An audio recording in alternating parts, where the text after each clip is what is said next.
Okay, this is Film Class Week 8, Part 10. This is not a big video. You probably don't need this. I just wanted to make a video for people interested in just, I mean, you probably watch this for 90 minutes. Jesus Christ, do you want any more?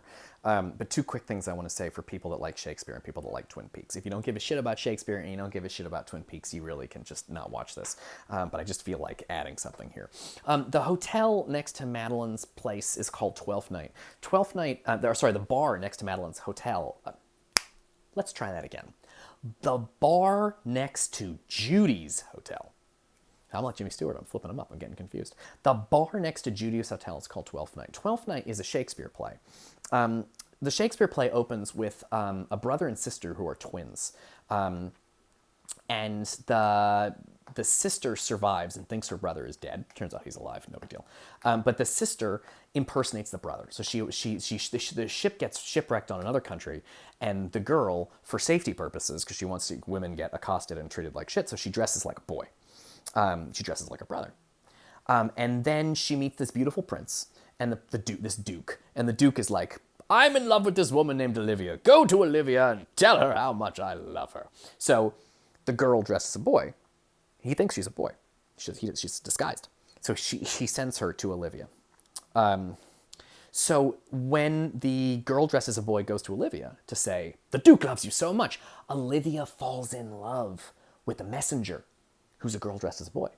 The problem in the play is that she has, just like Jimmy Stewart, is that she has fallen in love with someone that doesn't exist, which is that this boy character is a counterfeit. It's essentially, Viola is the name of the girl, is pretending to be her brother Cesario, and that Olivia falls in love with Cesario. Cesario's not a real person.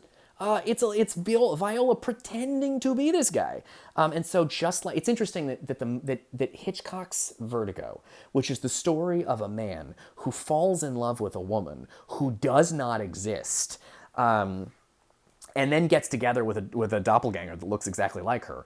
The bar next to her place is called Twelfth Night, which is the name of a Shakespeare play. In the Shakespeare play, Olivia falls in love with a woman who she falls in love with a man who is not real. It's actually a woman pretending to be a man, just like Judy was pretending to be Madeline. And in both cases, they fall in love with someone unreal. Now, the Shakespeare play has a happy ending, because what happens is the twin brother, who isn't dead, ends up marrying her because she thinks they're the same person, and it doesn't matter.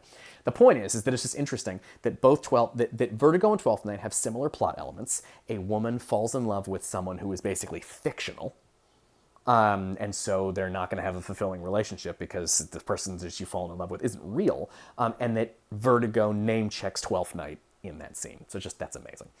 For Twin Peaks people, if you give a shit about Twin Peaks, this is a David Lynch class, but I don't really talk much about Twin Peaks. It's worth pointing out that Twin Peaks references a lot of movies, and Vertigo is one of the things it references. If you know Twin Peaks, Laura Palmer is murdered in the opening moments. Her dead body washes up in the opening moments of the movie, of the TV show. Later on in Twin Peaks, the same actress, Sheryl Lee, plays Laura Palmer's identical-looking cousin. Looks just like her, but instead of having blonde hair, has dark hair. What's that character's name? Madeline. Well, isn't that interesting? Madeline is the character from Vertigo who is a twin Madeline and Judy are like the two. Madeline and Judy in Vertigo are the same actress playing two different roles with different hair color. In Twin Peaks, Sheryl Lee plays both Laura Palmer and Laura Palmer's cousin Madeline. The name comes from Vertigo. Why? Because just like Kim Novak playing two roles, one with light hair, one with dark hair, Sheryl Lee is also playing two roles, one with light hair, one with dark hair. Where did the idea come from? Vertigo. How do you know? Because they named the character Madeline after Vertigo. And if you really know your Twin Peaks and you've gotten all the way to the end of season 3, the ultimate evil in the Twin Peaks universe, the source of all the suffering and disastrousness and all of the evil in the world, is named Judy. Again, that comes from this movie.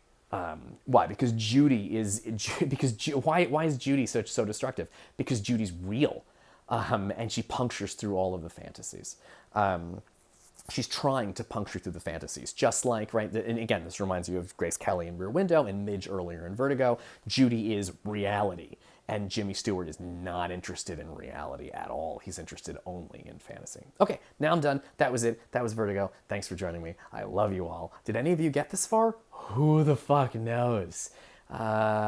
Yeah, I don't know. Is anybody watching these fucking things? Okay, I'll see you later.